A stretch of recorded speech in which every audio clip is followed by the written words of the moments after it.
আহারে, কারে কই, তুই তো বুঝবি না। আরে, এই ঘরে তো বাতি জ্বালানেরও কেউ থাকবো না।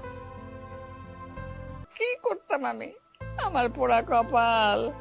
আমি কোনোদিন চিন্তা করি নাই আমার পুতের এইরকম ভাগ্য হইব। কি যে বলো মা, ওরাই তো আমার সুখ, ওরাই তো আমার জান্নাত, এরাই আমার বংশ প্রদীপ। ভালো করে পড়াশোনা করবে, একদিন আমার নাম উজ্জ্বল করবে। তাছাড়া মা, আমি তো তোমাদেরকে নিয়ে অনেক সুখেই আছি। অদিতি, উপমা, তোমরা থাকো দাদির সাথে, আমি একটু মাকে হেল্প করে আসি। ঠিক আছে, তোমরা থাকো।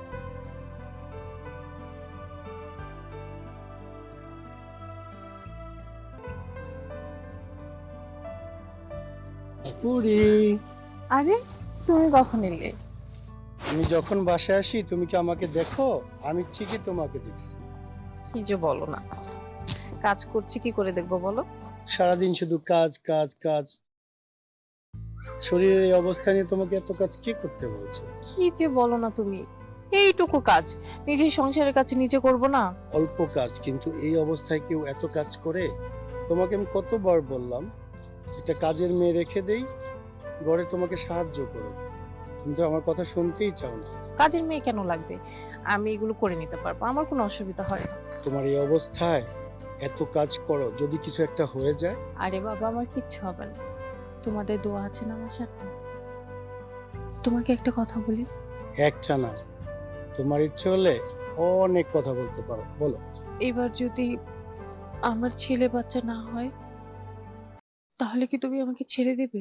এই, তুমি কি পাগল হইছো? তুমি আমার সব সুখ, আমি তোমার মধ্যে সব শান্তি খুঁজে পাই। আমার দুটা মেয়ে, আমার সংসার, মা আর তুমি, এই তো আমার জগৎ। আমি তো অনেক সুখী একজন মানুষ। এই ধরনের পাগলামি কেন মাথার মধ্যে আসে তোমার? কিন্তু মা তো বলছিল, আমি যদি তার বংশের প্রদীপ না দিতে পারি, তাহলে নাকি তোমাকে আবার বিয়ে করাবে। সত্যি সত্যি বিয়ে করে নিবে? মা যা খুশি তাই বলো, তুমি মায়ের কথায় কেন কান দিচ্ছ? আরে তুমি হচ্ছে আমার সকল সুখ, তুমি হচ্ছে আমার পরি।